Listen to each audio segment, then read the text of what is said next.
শুধু দর্শক, জাতীয় প্রেস ক্লাবের মধ্যে আমরা বিশেষ কিছু বিষয় নিয়ে আলোচনা করি এবং সেই সব সাক্ষাৎগুলো আমরা তুলে ধরি আমাদের চ্যানেলগুলির পক্ষ থেকে। ঠিক আজকে এমনই একটি বিষয় আমরা জাতীয় প্রেস ক্লাবের মধ্যে ওনার সাক্ষাৎটা গ্রহণ করছি আমরা, এবং এই বিষয়টি এখন সারা দেশে একটি আলোড়ন সৃষ্টি করেছে, যেহেতু জাতীয় প্রেস ক্লাবের সামনে তারা বিশাল একটি মানববন্ধন করছেন এবং প্রতিবাদ করছেন। আপনি আপনার নাম পরিচয় দিয়ে বলুন, কি চাচ্ছেন আপনারা? আমার নাম হলো খন্দকার দেলোয়ার হোসেন রমেন।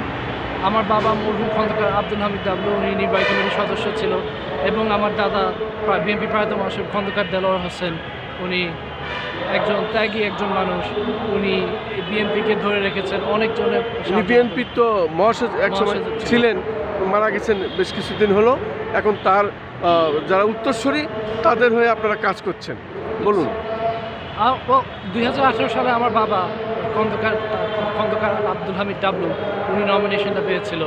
এখন এই স্বৈরাচার হাসিনা সরকার যাওয়ার পরে আমার বড় আব্বু তখন থেকে কাজ করা শুরু করেছে। তার আগে থেকেই আন্দোলনের মাঠে ছিল, অনেক কষ্ট করেছে, কিন্তু নমিনেশন জন্য দাঁড়িয়েছে এই 1 বছরের উপরে হয়েছে।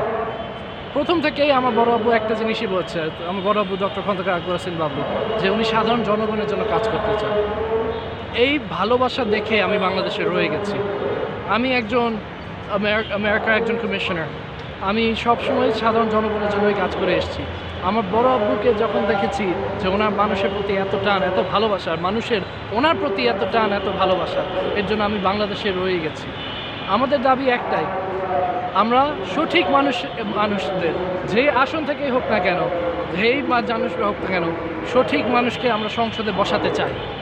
সঠিক মানুষ যদি না বসে আমাদের দেশ ডুবে যাবে। আমাদের দেশ বয়সে কিন্তু ছোট, অনেক মানুষ এই এক্সকিউজটা ইউজ করে, কিন্তু ইউএই, কাতার, ওদের বয়স কিন্তু আমাদের দেশ থেকে ছোট, কিন্তু ওরা 1000 বছর এগিয়ে গেছে আমাদের কাছে। এটা কেন হয়েছে? এক কারণে, কারণ বাংলাদেশে দুর্নীতি ভরা, দুর্নীতিবাজ মানুষরা নমিনেশন পায়। যেরকম এস এ জিন্না কবির মানিকগঞ্জ 1 আসনে, যার বিরুদ্ধে আমরা এখন কথা বলছি, তার জন্য আমরা চাচ্ছি আমার বড় আব্বু পাক।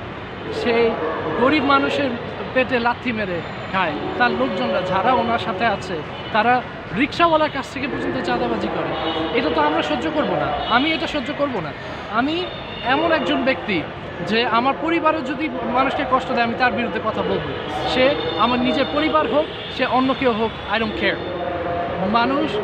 মানুষের জায়গায় থাকতে হবে। যদি আমরা মানুষকে না ভালোবাসতে শিখি, তাহলে আমরা মানুষ হিসাবে আমাদের নিজেকে স্বীকার করতে পারবোই না। আল্লাহর বান্দা যেহেতু আমরা সবাই আল্লাহর বান্দা, আমাদের দায়িত্ব আল্লাহর সব বান্দাকে ভালোবাসা। আপনাকে অনেক ধন্যবাদ আজকের এই সংক্ষিপ্ত সাক্ষাৎ দেওয়ার জন্য এবং স্পষ্ট কথা বলার জন্য। শুধু দর্শক, মূলত এই পরিবারটি খন্দকার দেলোয়ার হোসেন, উনি দীর্ঘদিন বাংলাদেশ জাতীয়তাবাদী দল বিএনপির মহাসচিব চেয়ে এই দলটি চালিয়েছেন। আমরা দেখেছি বিগত দিনে উনি যখন জীবিত ছিলেন এই বিএনপি নিয়ে আন্দোলন সংগ্রাম করেছেন।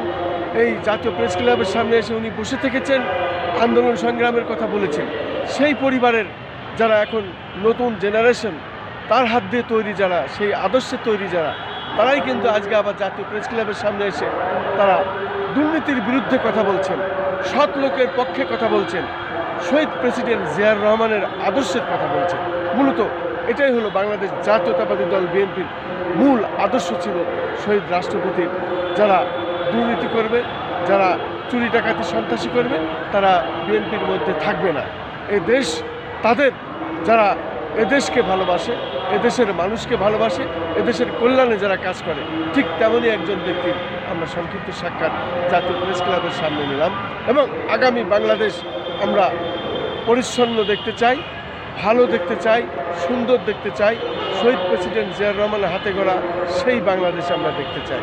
উনি মাত্র 3.5 বছরের যে বাংলাদেশ তৈরি করেছিলেন, তার ধারাবাহিকতায় আজকে 31তম যে দাবি দেওয়া নিয়ে শহীদ প্রেসিডেন্ট জিয়াউর রহমানের সুযোগ্য সন্তান তারেক রহমান আসছেন, তারই আদর্শে বিশ্বাসী হয়ে আগামী সংসদ নির্বাচন সেই ধরনের লোকদের দেয়া হোক এবং টাউট বাটপার দুর্নীতিবাজদের এই মনোনয়ন আবার বিবেচনা করে বাতিল করা হোক, এটাই ছিল আজকের এই মুখ্য কথা।